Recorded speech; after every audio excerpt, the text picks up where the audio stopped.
ఇప్పుడు భగవానుడు ఎందుకు అసలు దుఃఖం ఇస్తాడు? భగవంతుడు ఎందుకు మనం బాధపడేటట్టు చేస్తూ ఉంటాడు? ఒకడికి కాలు విరిగిపోవలసిన అవసరం ఏమిటి? ఒకడికి అనారోగ్యం రావలసిన అవసరం ఏమిటి?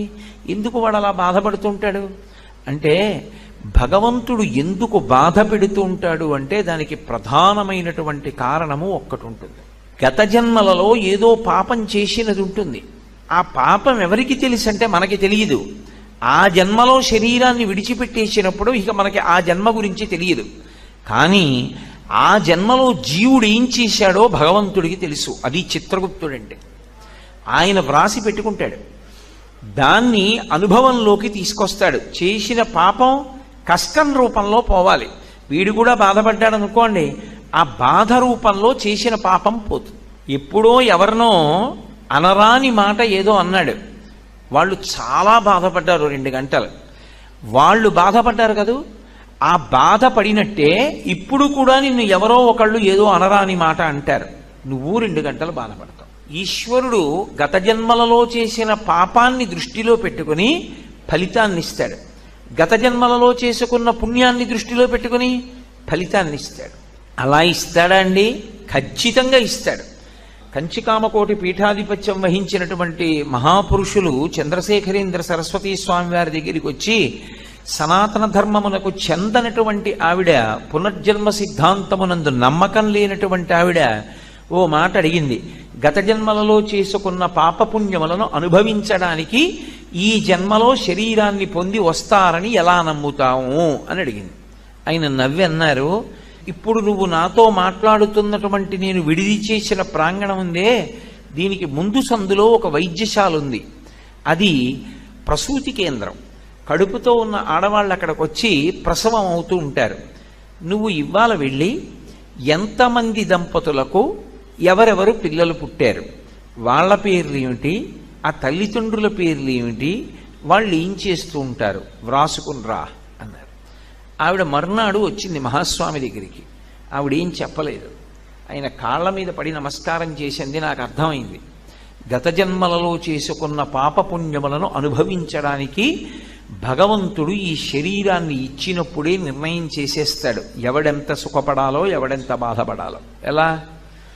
ప్రసూతి కేంద్రంలో ఒకడేమో ఎయిర్ కండిషన్డ్ రూమ్లో పుట్టాడు, ఒకడేమో జిల్లా కలెక్టర్ గారికి కొడుగ్గా పుట్టాడు, ఒకడేమో రిక్షా తొక్కుతున్నటువంటి ఒక కార్మికుడికి కొడుగ్గా పుట్టి కనీసంలో కనీసం ఒక ప్రత్యేకమైన గదిలో కూడా ఆవిడ ప్రసవం అవ్వలేక అందరితో పాటు ఒక హాల్లో పడుకునుంది పసిపిల్లాడితో. ఈ ఎండలో తెలియట్లా ఎవరు చేసినటువంటి కర్మని అనుభవంలోకి వాళ్ళు తెచ్చుకుంటున్నారన్న విషయం తెలుస్తోందా తెలియట్లేదా?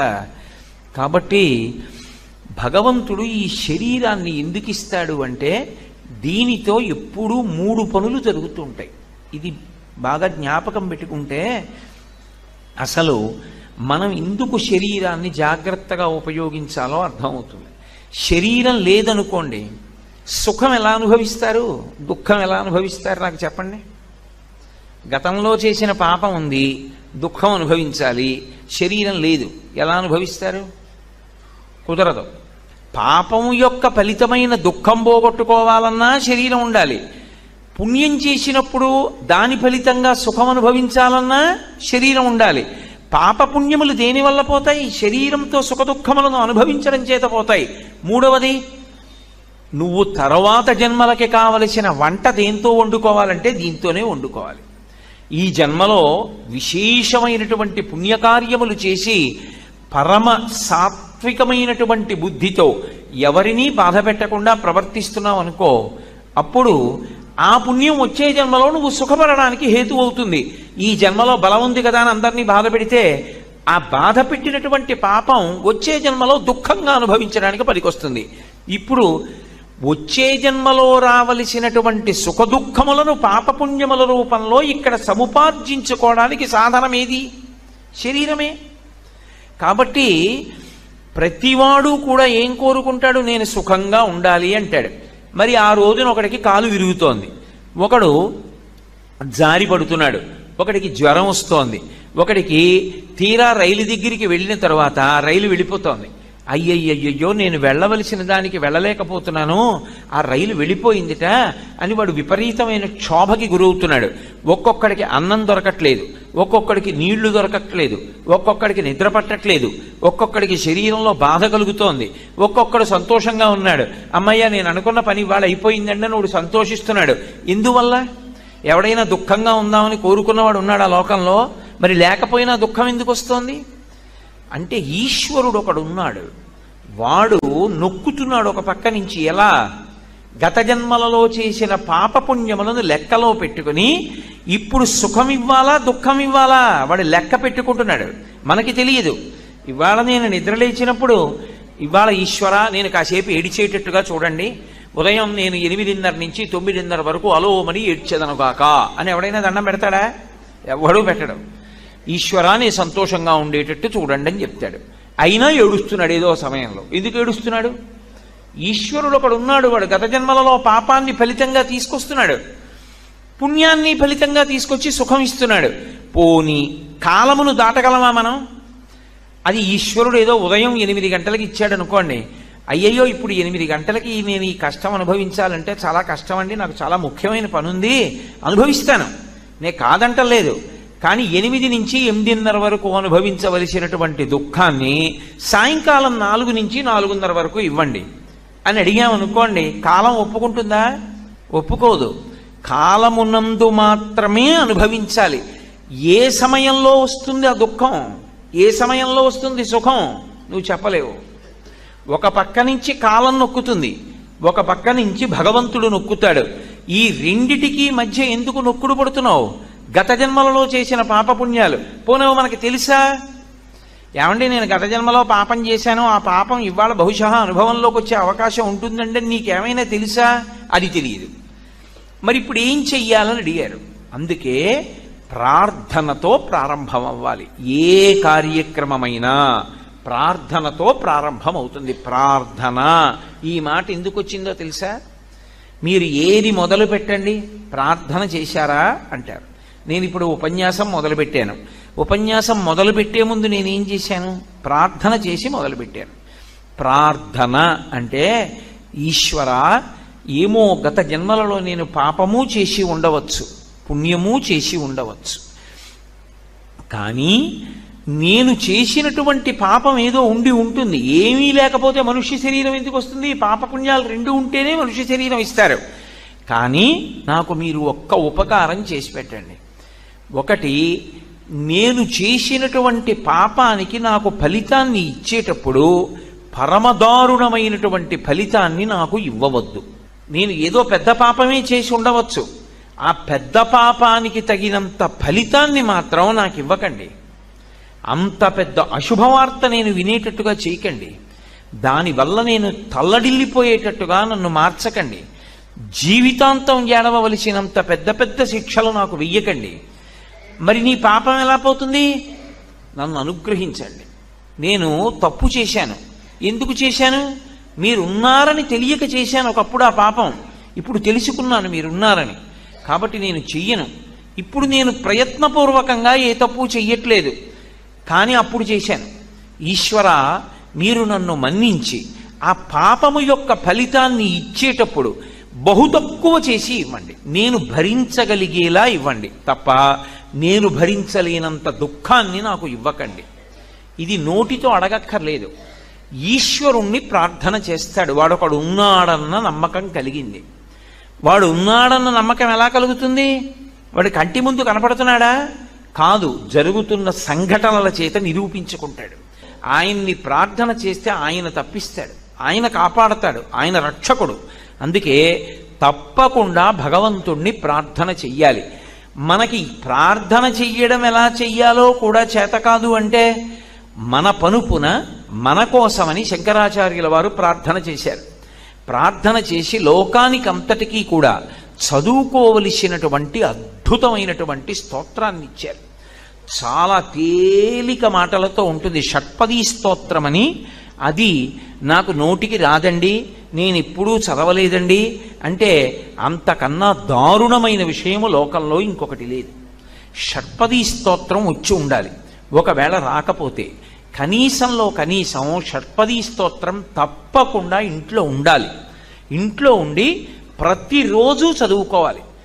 చాలా తేలికగా ఉంటుంది షట్పదీ స్తోత్రం. అవినయమపనయ విష్ణోహో అని ప్రారంభం అవుతుంది. అది రోజు భగవంతుడి దగ్గర చెప్పాలి. భగవంతుడి దగ్గర చేరేటటువంటి 4 రకములైనటువంటి భక్తులు కూడా ఆర్తో జిజ్ఞాసురర్థార్థి జ్ఞానీచ భరతర్షభ, నలుగురు ప్రార్థన చేయవలసినదే. ప్రార్థన చెయ్యకపోవడం అన్నది లోకమునందు ఉండదు.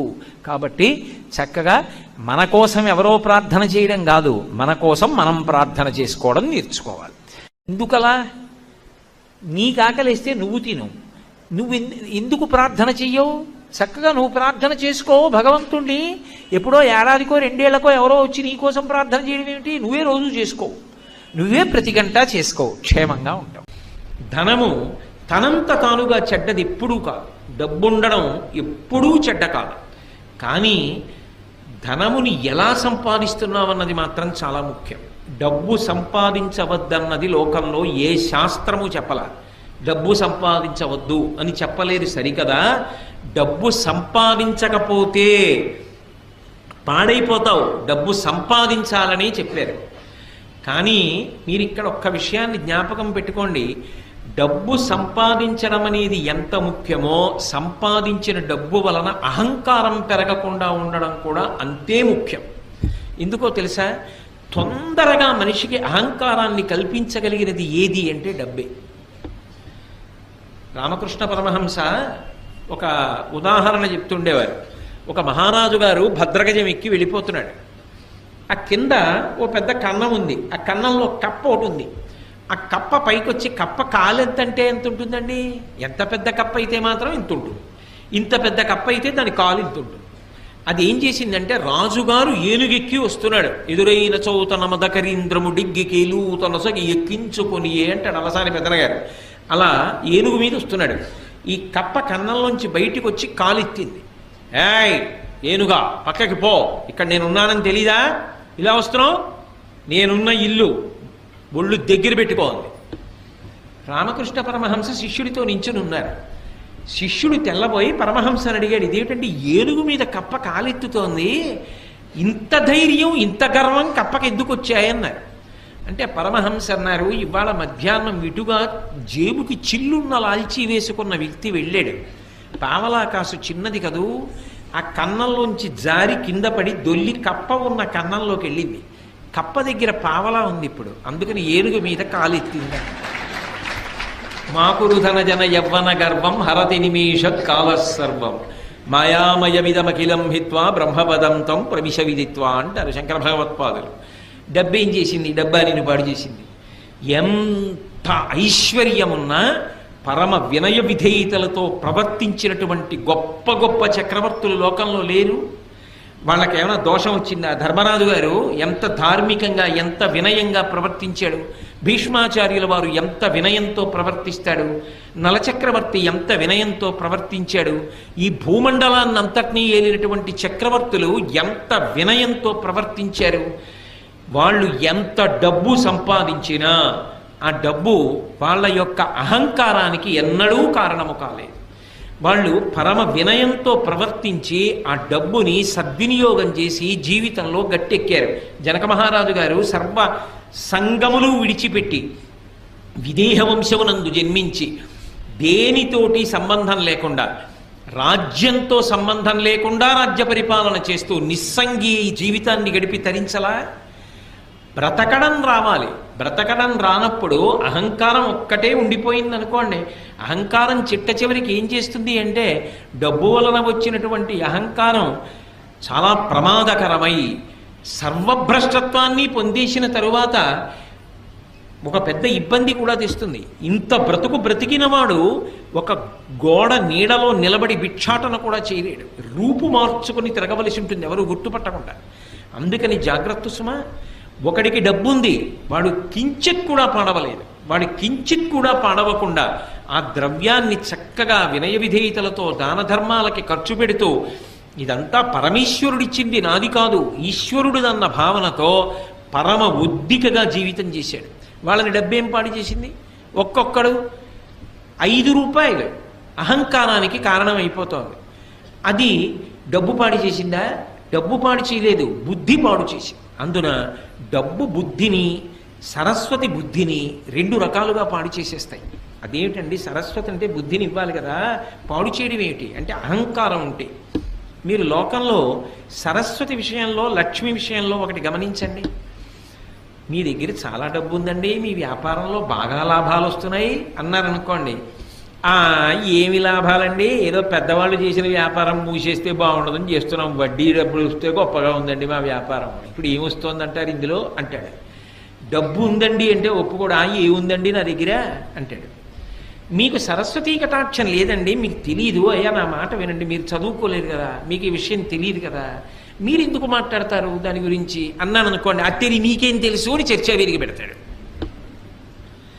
సరస్వతీ కటాక్షం లేదురా అంటే ఒప్పుకోడు, లక్ష్మీ కటాక్షం ఉందిరా అంటే ఒప్పుకోడు, రెండిటితోటి ప్రమాదం. అసలు అది దాటాలంటే మనసుకి సంస్కారం ఉండాలి. శంకరాచార్యుల వారి కన్నా ప్రజ్ఞాశాలి సరస్వతీ కటాక్షం ఉన్నవాడు లోకంలో ఉన్నాడా? అటువంటి శంకరాచార్యుల వారు శంకరుడి దగ్గరికి వెళ్ళి అన్నారు, పశుమాం సర్వజ్ఞ ప్రథిత కృపయా పాలయ విభో అన్నారు. శంకర, నేను పశువుని, నువ్వు పశుపతివి, నేను పాడైపోతే నిన్నంటారు. పశువుని కాపాడవలసిన వాడివి నువ్వు, కాబట్టి నీకు నాకు అనుబంధం ఏమి అంటే నేను పశువుని, నువ్వు పశుపతివి. ఇది శంకరాచార్యుల వారు అనవలసిన మాట. స్మృతౌ శాస్త్రే వైద్యే శకున కవిత గానఫణితౌ పురాణే మంత్రే వా స్తుతి నటన హాస్వేశ్వచితుర. నాకేమొచ్చు తండ్రి, నాకేం రాదు అన్నారు శంకరాచార్యుల వారు. ఎవరు? మహానుభావుడు అపరశంకరుడు, కైలాస శంకరుడు కాలడి శంకరుడిగా భూమి మీద తిరిగారు.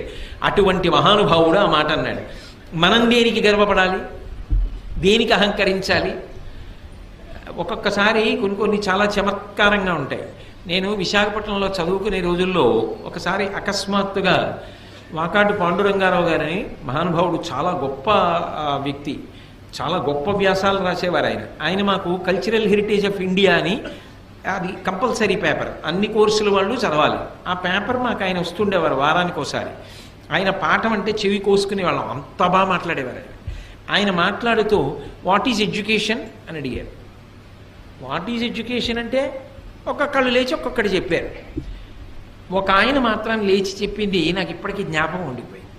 ఆయన అన్నాడు, knowing that you are ignorant is education. నాకేమీ తెలియదని తెలుసుకోవడమే చదువుకోవడం. ఆయన సాధారణంగా పాఠం చెప్పేవాళ్ళు కొంచెం ఎత్తైన వేదిక మీద కదా నించుంటారు. ఆయన చేతిలో డస్టర్ టేబుల్ మీద పెట్టేసి కిందకి దిగొచ్చి ఆ చెప్పిన వాడిని గట్టిగా కౌగలించుకొని, చాలా బాగా చెప్పావోయ్ అన్నాడు.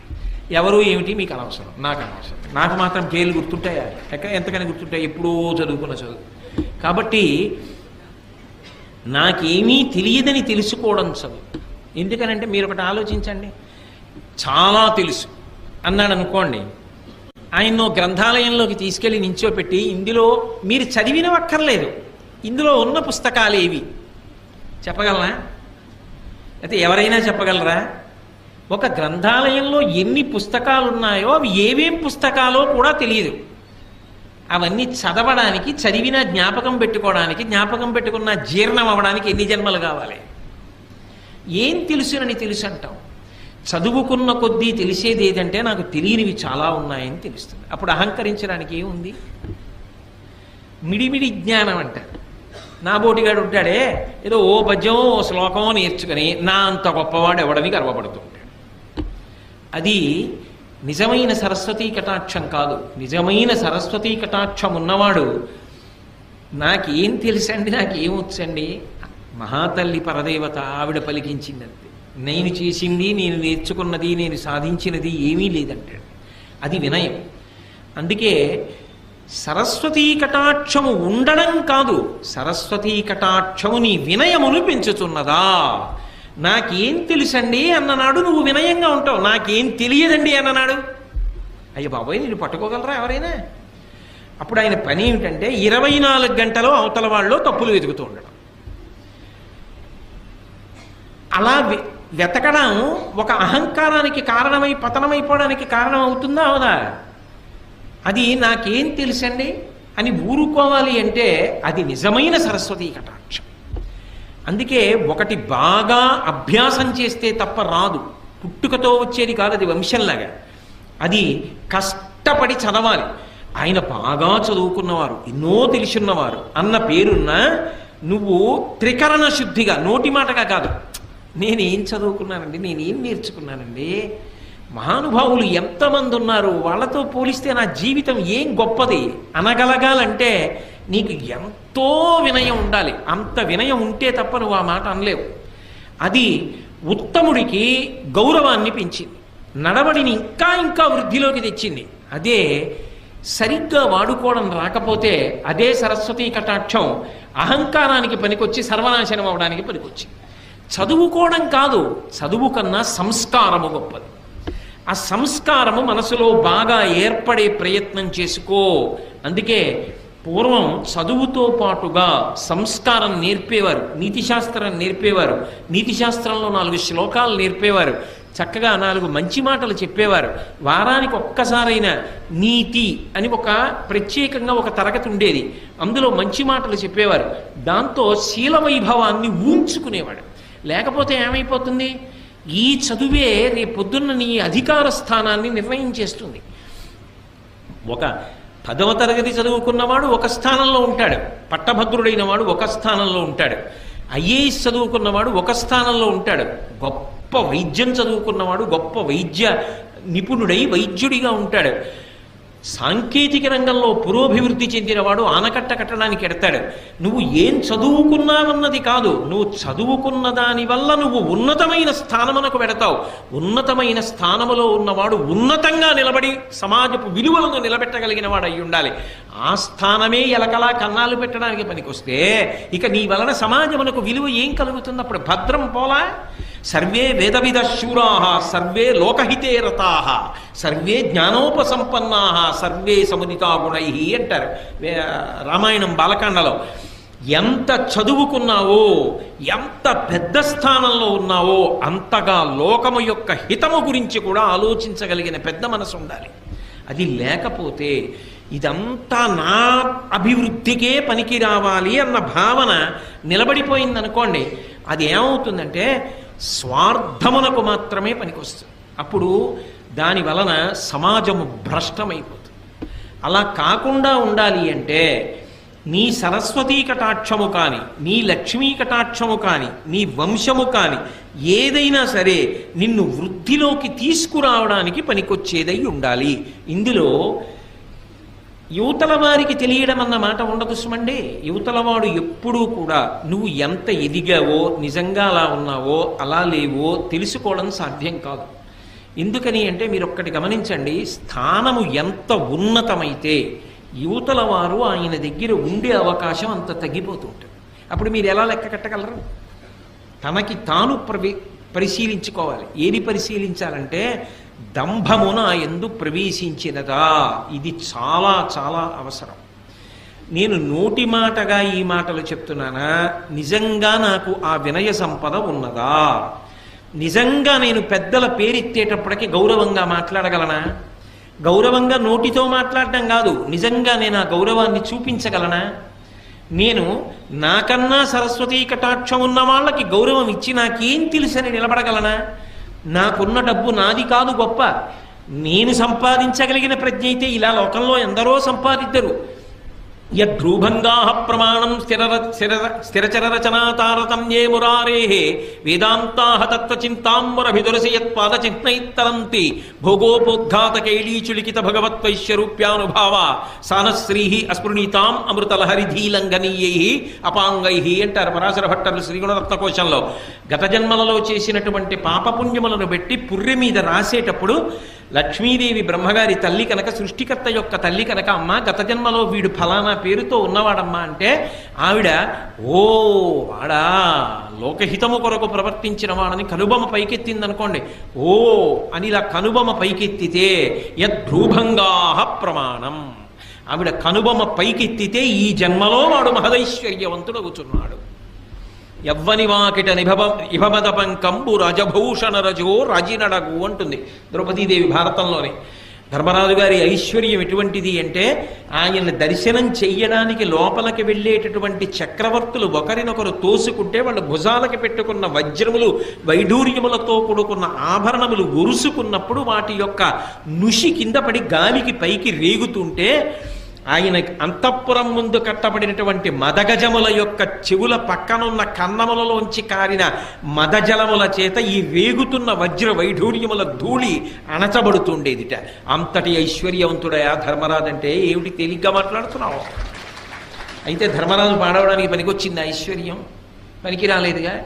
ఎంత ఐశ్వర్యం ఉంటే ధర్మరాజు గారు ఉలికులికి పడ్డాడు? ఏం ఉలికి పడలేదుగా. లేనినాడు బెంగెట్టుకున్నాడా? మీరు విన్నారుగా వ్యాసుల వారి గురించి చెప్పినప్పుడు తీసుకెళ్లి మళ్ళీ హిమవత్ పర్వతం మీద ఉన్న ఐశ్వర్య నిధులను ఇచ్చాడు. ఇస్తే దాచుకున్నాడా? అశ్వమేధయాగం చేసి అందరికీ పంచిపెట్టేశాడు. అందుకే ఆ లోపల ఉండవలసినటువంటి సంస్కార బలము ఉండకపోతే దంభముగా పరిణమించిందనుకోండి, అది చాలా ప్రమాదహేతు. ఎదుటివాడు కూడా పట్టుకోలేడు. ఎందుకని అంటే చాలా మంచివాడిలా కనపడుతూ ఉంటాడు పైకి. ఎలా తెలుసుకుంటారండి? సాధారణంగా వేషాన్ని చూస్తే చాలా మంచివాడు అనే అనుకుంటారు కదా.